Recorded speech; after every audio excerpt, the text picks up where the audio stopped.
last class we discussed on plane surfaces. How does light rays take refraction? Now we learn how on curved surfaces the light ray is going to take refractions. So for in very beginning we just observe what are the changes are going to happen. See, the type of refraction will not change whether it is a planar surface or a curved surface. That means the conditions we followed before. What are they? When light travels from rarer medium to denser medium, the light ray is going to bend towards north. Similarly, when the light ray is going to travel from denser medium to rarer medium, it is going to bend away from north. So these conditions will not change. But what's the major difference from planar surface and curved surface is identifying perpendicular, means normal. On planar surface, the normal can be constructed easily because it is easy to construct 90 degrees on plane surface. But if the surface is going to be curved surface, how can we construct the perpendicular, that means normal? This is the only change we need to learn to understand refraction on a curved surfaces. So we want to check refraction on curved surface. The only thing we need to keep in our mind is how to construct a normal on curved surface. If you have any idea about circles, or mostly you have already know the answer. So how will we get in the perpendicular on curved surface? So what do a curved surface can have? For example, this is a curved surface. This curved surface will be always the part of a circle. You know, where does this curve we get is? Curve is always a small part that is cut from a circle. So arrow here is a circle. From this circle, one portion is get completely removed. The remaining portion will be a curve. It means curved surface we always assume it is a part that has taken from a circle. So when it is a part that has taken from circle, that means the terms of whatever we can find within circle, all the terms exist even in the curved surface. So what do we find for circle? A circle can have its own center. Circle has its own center and the distance from center to curved surface, which means it is a radius, and there will be a distance from one point on the curved surface to another point on the curved surface, which is called chord. The longest chord can be called diameter. So these are the portions we can terms we can find regarding a circle. So same terms we can also observe in this curved surface. But we don't need all of them. We mainly consider first two, center and the radius. So the center of this curved surface, center of a curved surface. The distance from the curved surface, from the center to the curved surface, this is called radius. So the midpoint of the curved surface will be the center. The distance from center to the curved surface is called radius. You know, when you see it clearly, we have already constructed a normal. What's the normal on curved surface? Is none other than the line segment which has drawn from the center of circle, from the center of curved surface to the point of refraction. That means whenever we construct a radius, the radius itself can be called normal for a curved surface. So radius will be the normal. How does it work as a normal? Let us understand.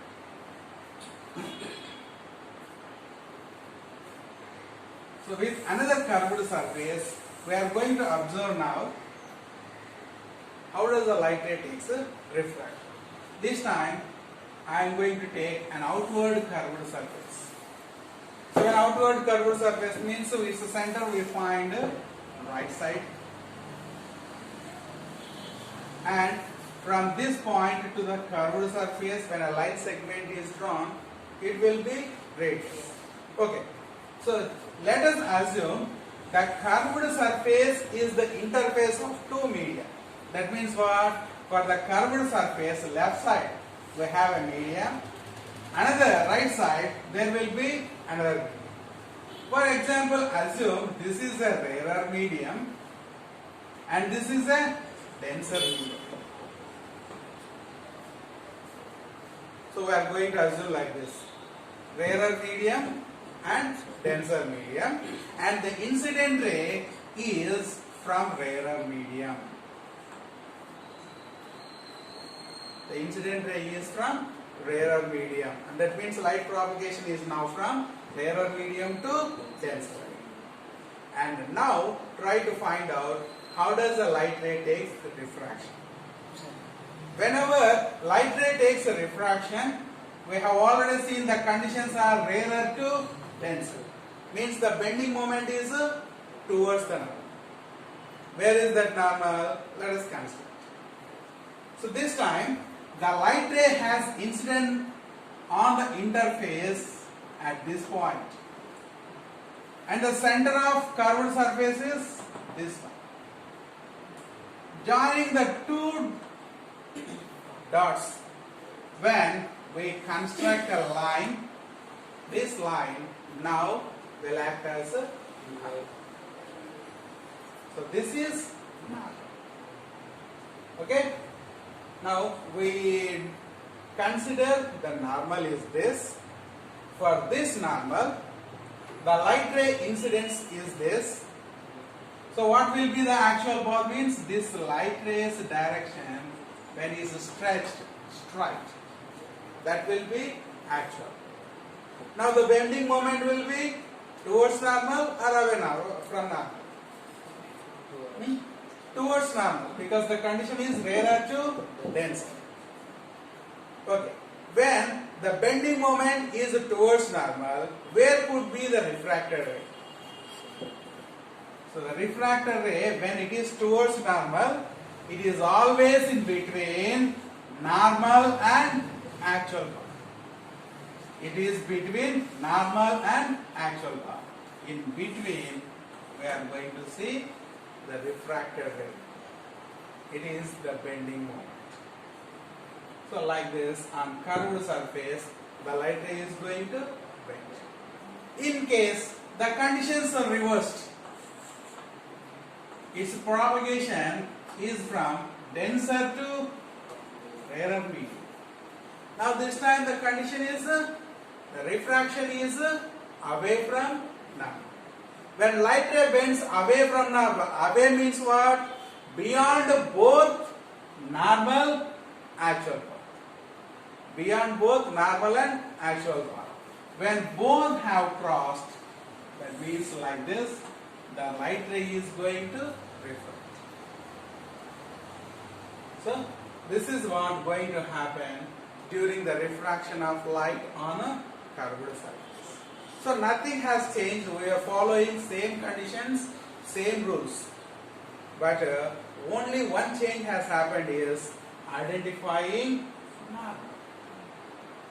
So the path along its radius is drawn, called its normal. So radius itself can behave like a normal for curved surface. Okay?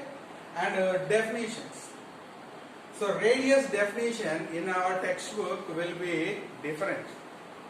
That's what is given. When further topics you go, the radius definition is being given. The distance from center of circle to optic center is called radius.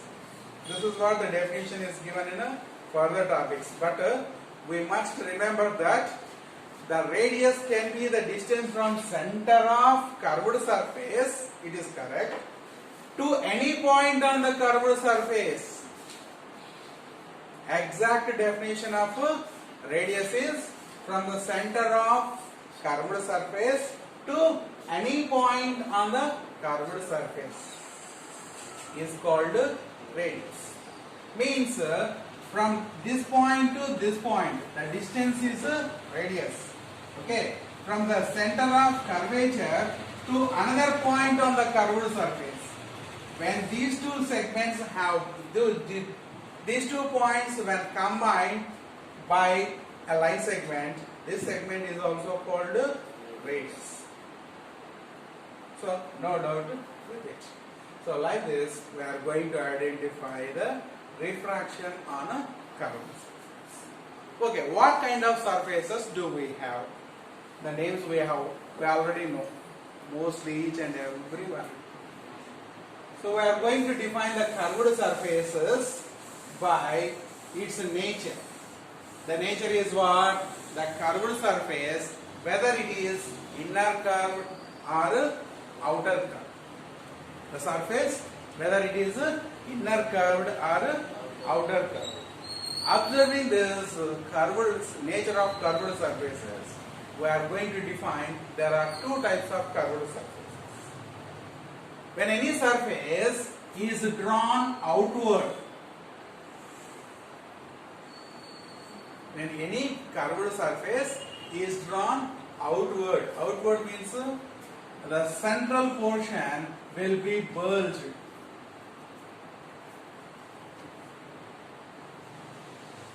And inward means the edge portion is get bulged, but the central portion will be thin. So this inward curved surface is called concave. Inward curved surface is a concave. Outward curved surface, this is outward curved surface. It is called convex. Okay then? So we have 2 kinds of curved surface. Concave surface and convex surface. Okay. So what are the effects are going to happen means we can say when light takes a refraction on convex surface, mostly the refraction move towards the center. That means never coincide with the center, but the light rays all after the refraction appear, they are moving inside the curved surface. But when same refraction is observed on concave surface, we are going to feel the light rays all get dispersed away from the medium. So like what they are going to look like this. 5 incidence rays we have set. So after refraction, how does this 5 incident rays refract? Their refractions are like this. Means what is going to happen? All the refracted rays are getting into, mostly they are moving towards the center. They never go exactly to the center except a particular place. But how they look means all the light rays are getting combined with each other. So that the convex surface is also named as convergent surface. The convex surface is also called convergent surface. So same type of light rays we test on concave surface. So the result, what do we expect? As the light ray bend away from normal, we are going to feel that all the light rays are getting dispersed. That means they are going in different directions. So as they are getting dispersed, this dispersion can be called as a divergent. So concave surface will be a divergent surface. This is the difference between two types of curved surface.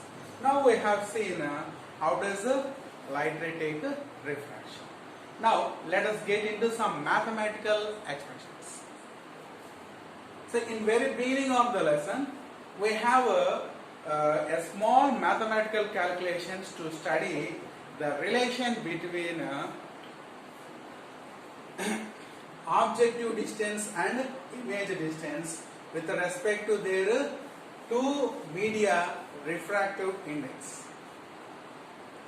Okay, with respect to two media refractive index, when light travels from one optical medium to another optical medium, is going to take refraction on a curved surface. So regarding this, there will be a small mathematical expression. So derivation is not much, as I said before, is not much important. That means it is not going to appear in examination, but there will be surely some short questions will appear, especially the end part of this derivation. So now what we are going to discuss, that this derivation's end part has appeared in both summative examinations and in public examinations also. So 2 years ago, essay 1 exam and at the same time public examination. In both times we have seen the question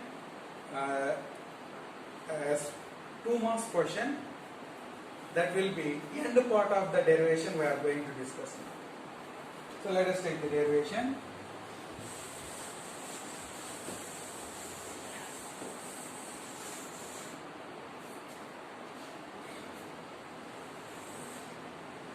So once again we take a curved surface. So we can begin the derivation with any kind of curved surface.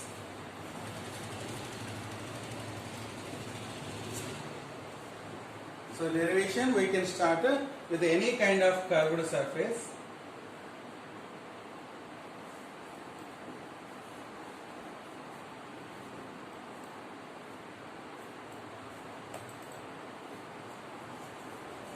Even with it is outer curved surface or even with the inner curved surface. But right now I am going to assume this is an outer curved surface and the light ray is going to take a refraction. So before the refraction, let us consider the terms. The curved surface can have its own center. So let us assume it by a symbol C. Okay, and we are going to identify the midpoint on the curved surface. On the curved surface, I am going to identify a midpoint. Let us assume this O, which is called optic center. So it's a complete and a clear definition we are going to learn after introducing lenses.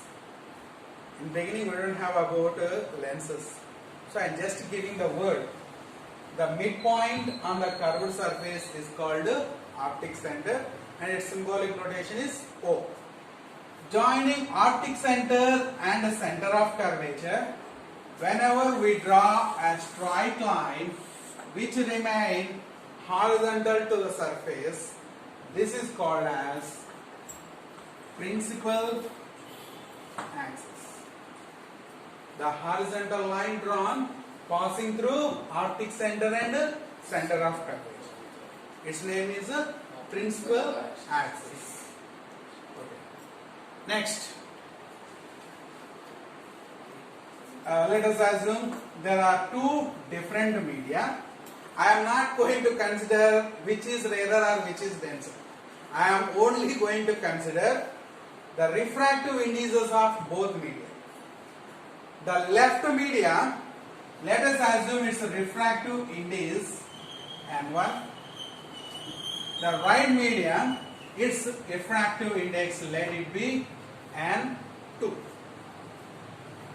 So for our sake, just I am going to assume they are N1 and N2.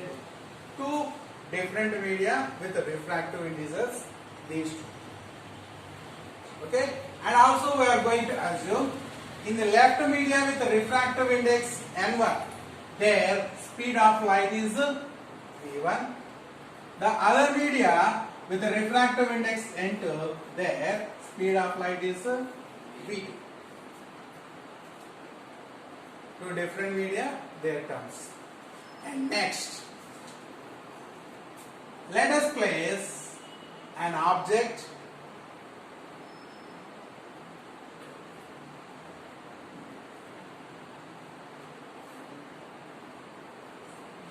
for this definition. I am going to change the terms. Optic center, I am going to assume P. So for my convenience, I am going to adjust the terms.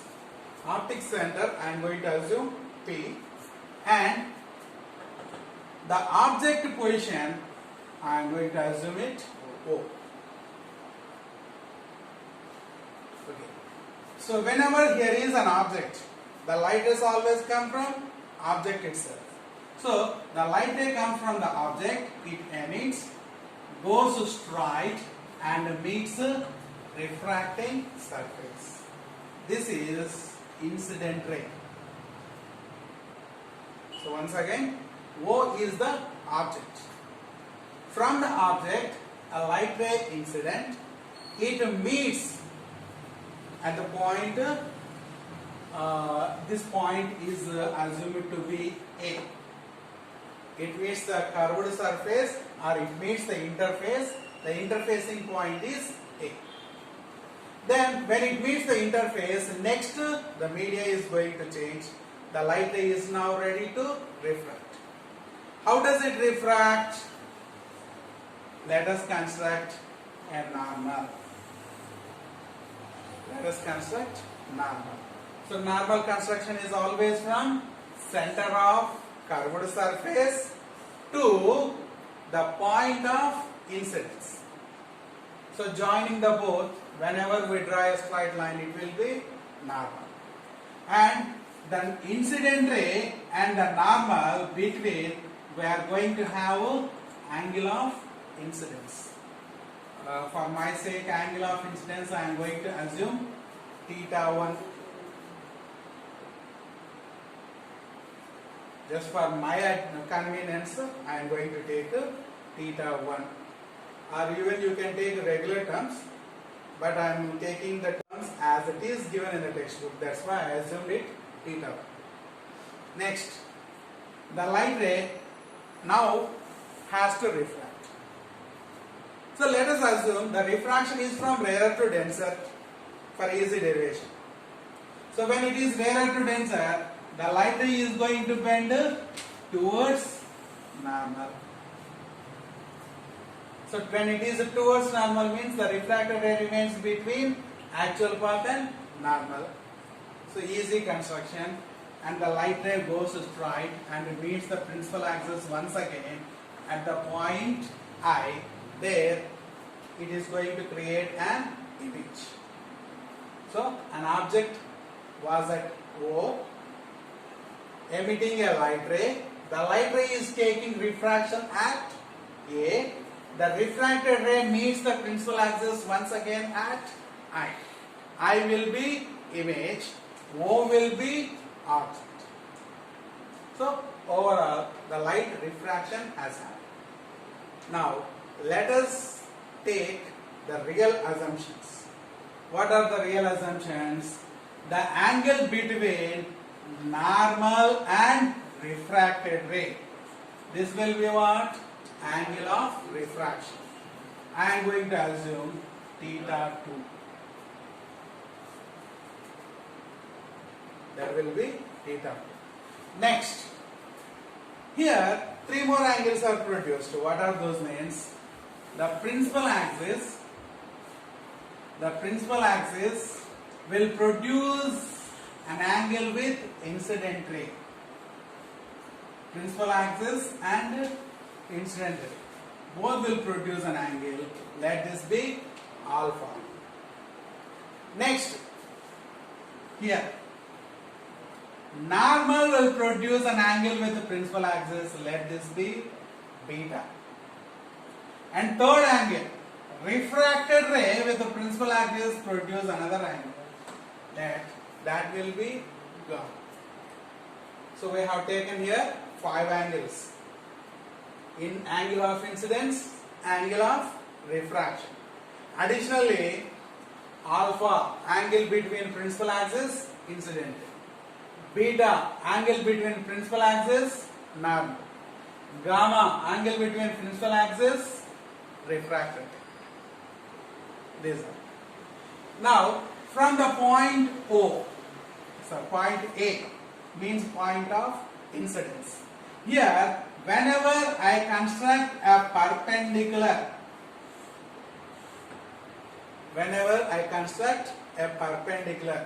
perpendicular meets the principal axis at a point, I am going to consider it P dash. Okay, and I am going to think about P dash later. Before that, I am going to think about 2 triangles here. So, ఇప్పుడు వద్దులే తర్వాత తీసుకుందాం. Now when we see carefully this picture, here is no perpendicular. When we see carefully this picture, here we are going to find out 2 triangles. What are those triangles? First triangle is OAC. Another triangle is CAI.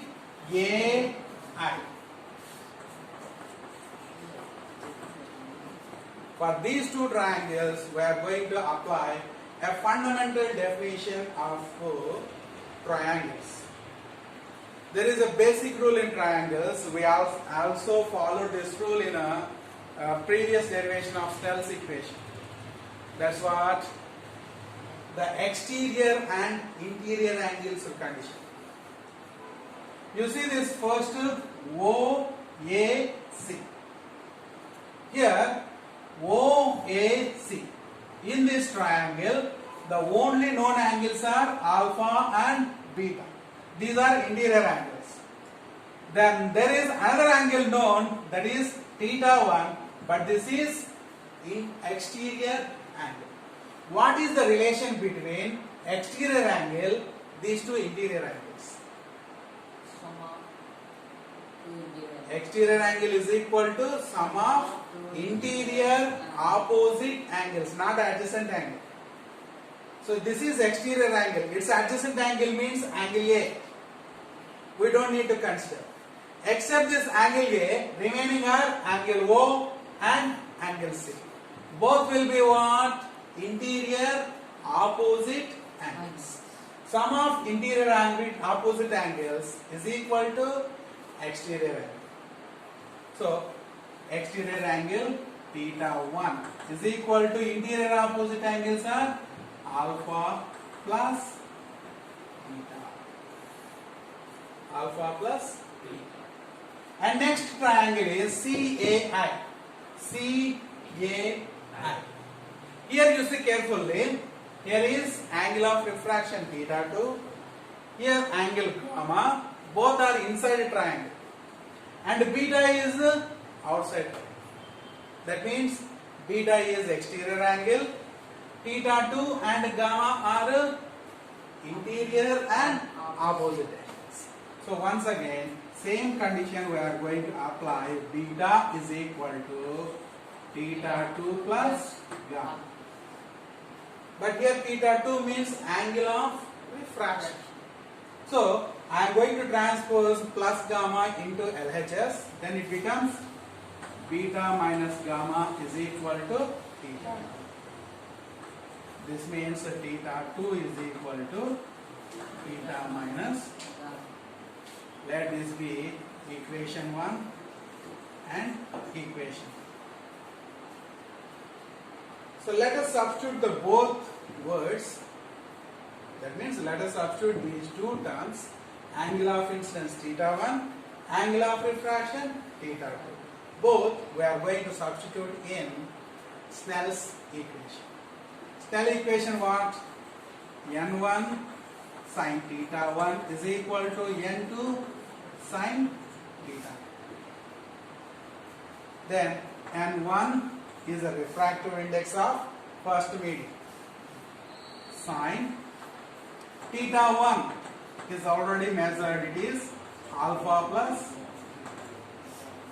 Next N2, second media refractive index, sin theta 2 has already defined, it is theta minus.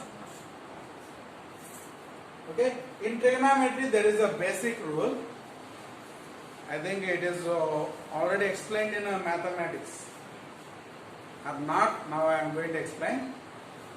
See, for any trigonometric function, if the angle is considered very small, its a trigonometric function is equal to the corresponding angle. Means if sine function is taken,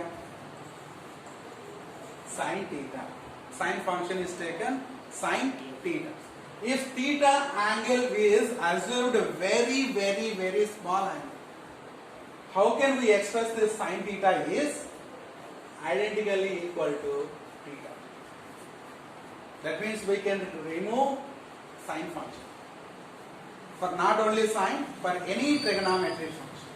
If the angle is assumed very small angle, we can simply erase the trigonometric function and the value identically equal to its triangle. And here also alpha plus beta, next angle beta minus gamma. We are going to assume both the values are very smaller. I am going to assume these two values are very small. Then how can we express that equation is N1 sin alpha plus beta will become alpha plus beta. We can remove the sine function. Is equal to N2 sin beta minus gamma can be expressed Beta minus gamma. beta minus. Now complete the mathematical calculation by multiplying on both sides. This product is N1 alpha plus N1 beta. Next, this product is N2 beta minus N2 gamma.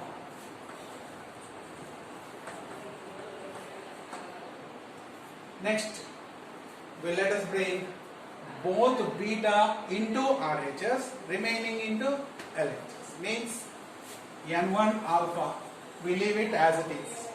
From RHS minus N2 gamma, we bring it into LHS, will become what? Plus N2 gamma. And here is already N2 beta in RHS. From LHS plus N1 beta, we transfer the side, will become minus N1 N1 beta. Now N1 alpha no change, N2 gamma no change. From these two, beta is common. Now N2 minus N1 into beta. let this be equation 3. To get the result of this mathematical calculation, all we need to do is to find the values of alpha, beta and gamma. When these three values we mathematically can find out, the derivation will be complete. Okay? Now we find out those alpha, beta and gamma. So once again you see this mathematical derivation. I am going to explain it again. So here incident ray, refracted ray, normal. These produce two angles. They are OAC, CAI. Apply the condition of exterior and interior angles. We know exterior angle is equal to sum of interior opposite angles. We get two equations. These two we substitute Snell's equation. Assume that the trigonometry function has carrying a small angle. Finally, the mathematical expression is obtained like this. And let us assume that equation 3. Now we calculate the values of alpha, beta and gamma. How can we see now? I am going to take a perpendicular this time. Ippudu I am perpendicular this time. And what we have assumed this perpendicular? B dash. Now you see 3 right angled triangles have formed. First right angle triangle is OAP dash. Second right angle triangle is CAP dash. Third IAP dash.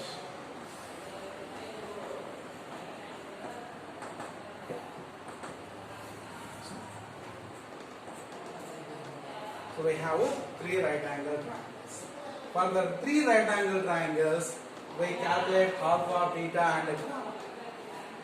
And this time the alpha, beta and gamma we calculate using when you take sine, we get opposite side hypotenuse. Hypotenuse means incident ray, it is not useful. So sine we don't take. Cos, adjacent side, hypotenuse, again we don't need. Let us consider tan. Find tan function. For OAP dash. What's the angle we have? Alpha. So let us calculate tan alpha. What is tan alpha? Tan alpha is the ratio of give the ratio according to the sides. Opposite side by adjacent side. So this is alpha. Alpha's opposite side is AP dash. Adjacent side is OP dash. So tan alpha is the ratio of AP dash by OP dash. Similarly, for the next triangle CAP dash, apply tan, angle is here, beta. What is tan beta? Once again, opposite side by adjacent side. Opposite side is AP dash, adjacent side is CP dash. Next, tan CAP dash triangle, the angle is here gamma. Tan gamma is the ratio of opposite side, adjacent side. Opposite is AP dash, adjacent is IP dash.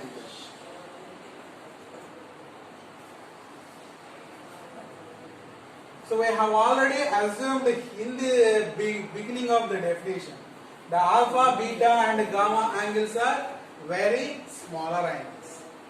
That's why here the definition of sine alpha plus beta has become alpha plus beta. Sine beta minus gamma has become beta minus gamma. Even their derivations are assumed smaller. Already the angles alpha, beta and gamma are also small. If is smaller aitene vaati derivations kuda smaller avutayi. So 1 plus 1 both small values.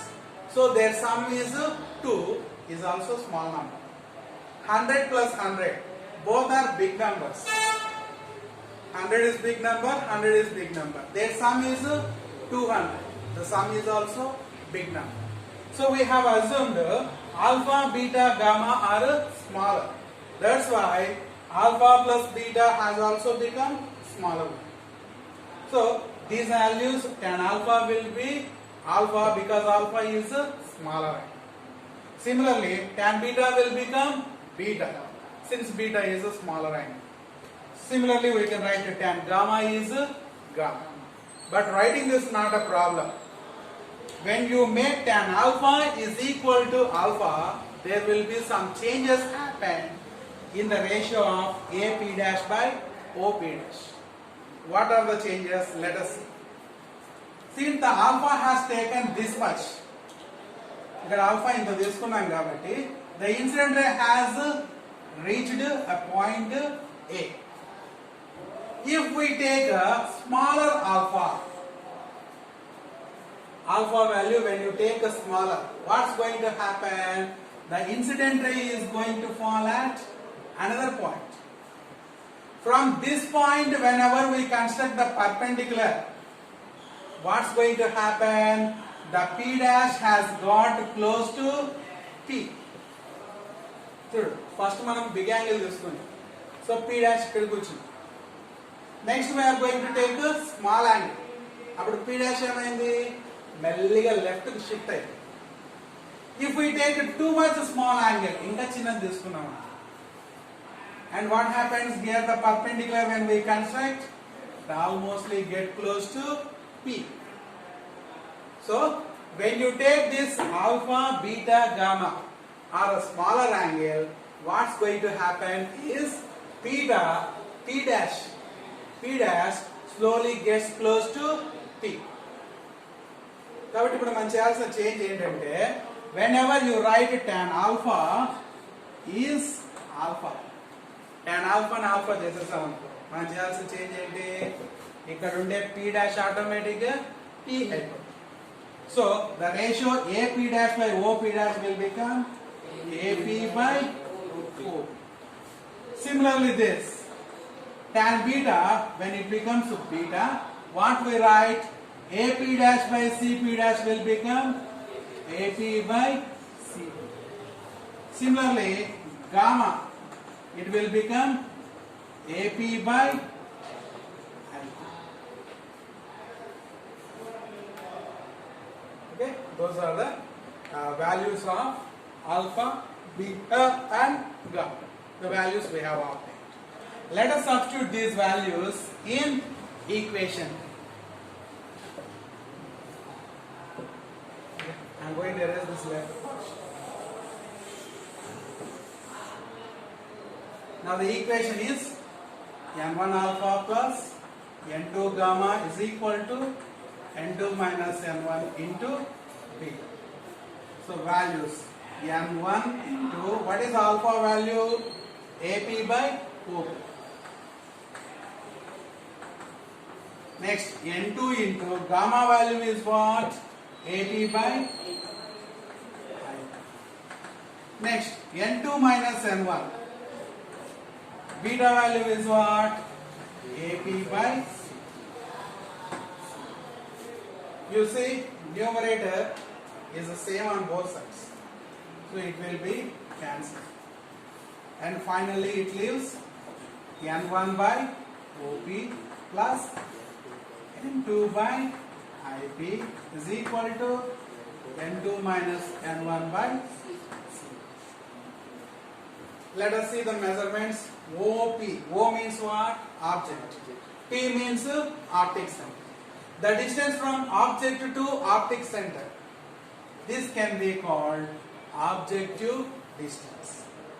So OP means n1 by U plus n2 by IP.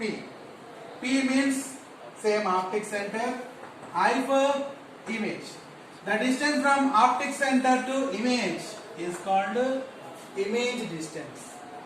This can be symbolized V is equal to n2 minus n1 is the difference of refractive indices. No change. Next CP. P means optic center. C means center. The distance from optic center to center, what can it be called? Where is the optic center? On the curved surface. The distance from center of curvature to curved surface, what is this called? Radius.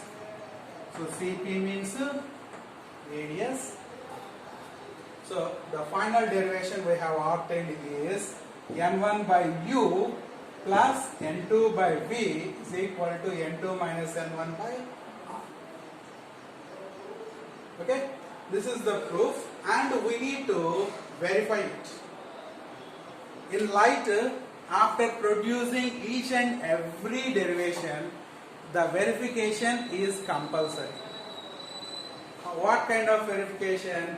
Using Cartesian sign convention rules. So those who attended for IIT classes, you already know those conditions. Which would compulsory. So if you have not attended, now you need to learn. So we have 3 Cartesian sign convention rules. Rule number 1.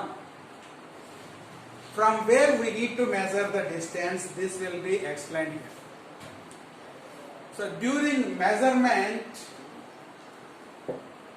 in any light construction, every distance must be measured from its optic center or pole. So every distance should be measured from its optic center or pole. So pole will be found in case of reflection on mirrors only. Now we are discussing about refraction. So refractions can have a optic center. So even for the mirrors or for the lenses, that means reflection or refraction. Anywhere the measurement must begin from the curved surface, because here we are going to have a polar optic center. So every distance should be measured from its pole or optic center. So ఇక్కడ pole లేదా optic center ఉంది. So the measurement ఏ చేయాలన్నా కూడా ఎక్కడి నుంచి start చేయాలి? ఇక్కడ నుంచి. From P. This is rule number 1. Rule number 2. If any measured distance is in the direction of incident ray, it is taken positive, or if it is in opposite direction of incident ray, it is taken negative. So measurement is taken in the direction of incident ray, positive, opposite direction of incident ray, negative. This is rule number 2. Rule number 3 right now is not useful. Later when we get into ray diagrams, it is used. It is about sizes. Size measured above principal axis, positive. Size measured below principal axis, negative. This is rule number 3. Third rule we don't use right now. Right now we use only first and second rules. So first rule is clear, no doubt. Any measurement we must start from P, optic center. That's the first rule. Second rule is the measurement is in the direction of incident ray or opposite direction of incident ray. This is what we need to check. How to recognize? See, we know this ray is incident. In which direction it is moving?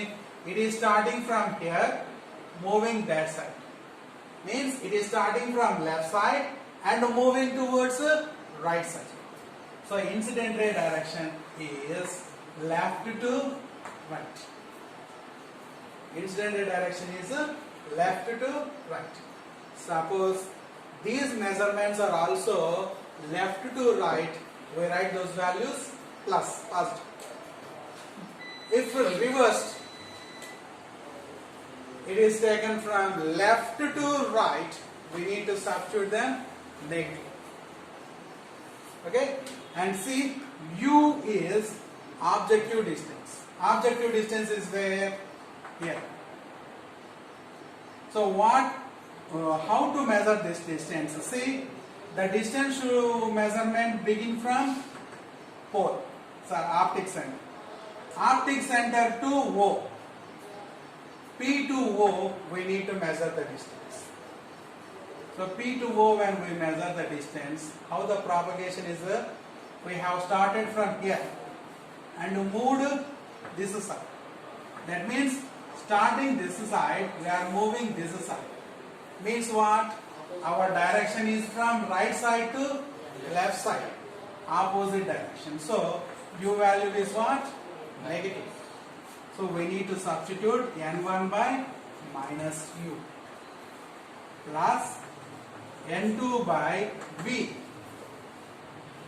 V means image distance. Where to where? Pole, optic center to image. Here we start and move towards I. So here we have started and moved that side. That means we have moved from left to right.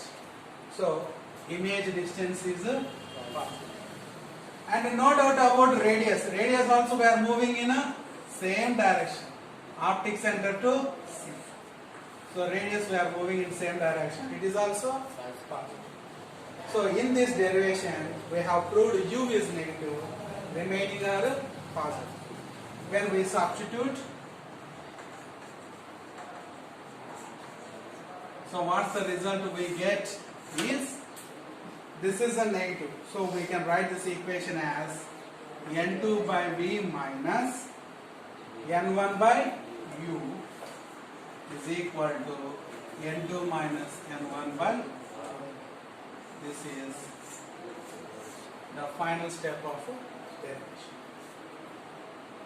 So all we have calculated this to get this equation. Okay, this equation studies the relation between objective distance and image distance when light travels from one optical medium to another optical medium on a curved interface or on curved surface. On curved surface, from one medium to another medium, light travels. It is going to describe the relation between objective distance and image distance. This is the derivation. And I said there was a question asked in examinations related to this derivation. What's the question is, apply this equation for curved, instead of curved surfaces, planar surfaces. ఈ derivation ని curved surface కాకుండా planar surface గా derive చేయాలి. That means we need to assume this surface is a planar surface. Then we need to derive the relation. How will this be possible? ఇది అట్లా possible. So దీనికోసం మళ్ళీ first నుంచి derive చేసుకొని mathematical steps రాసుకోవాల్సిన అవసరం లేదు. Already మనకి ఇక్కడ ఒక ఈక్వేషన్ ఉంది, దీన్నే కంటిన్యూ చేయొచ్చు. ఈ ఈక్వేషన్ గుర్తుపెట్టుకొని ఇక్కడ రేడియస్ సబ్స్టిట్యూట్ చేస్తే ఆన్సర్ వస్తుంది. What will be the radius of planar surface? ఇప్పుడు కర్వ్ సర్ఫేస్ ఉందనుకో, కర్వ్ ఉందనుకో, దాని రేడియస్ మీరు ఎట్లా మెజర్ చేస్తారు. ఇదే సర్ఫేస్ ప్లేన్ అయిందనుకో, what could be the radius?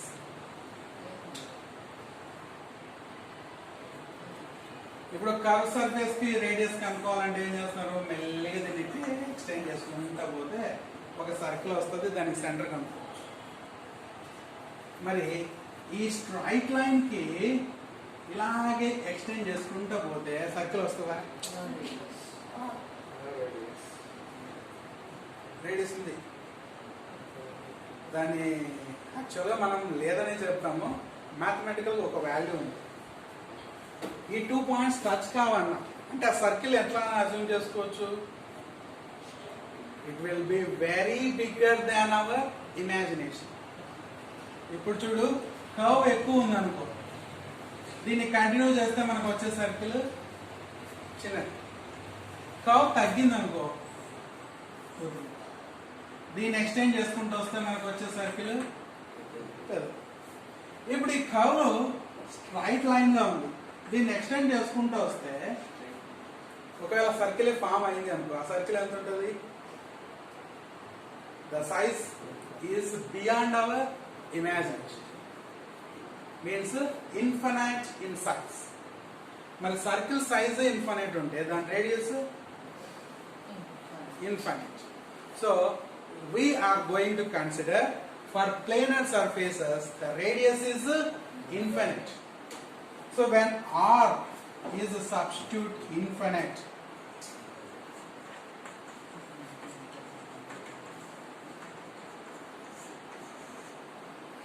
anything by infinity is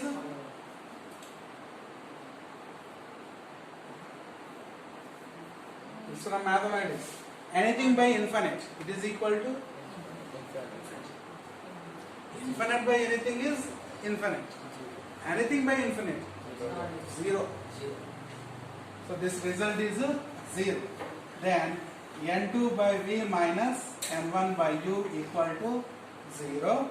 The terms we transpose that side. What is going to happen? n2 by v is equal to minus terms will become plus n1 by u. Refractive indices, distances, by adjusting the ratio, what can we write? n2 by n1 is equal to v transposing that side v by u. This will be the relation on a planar surface. n2 by n1 is equal to v by u.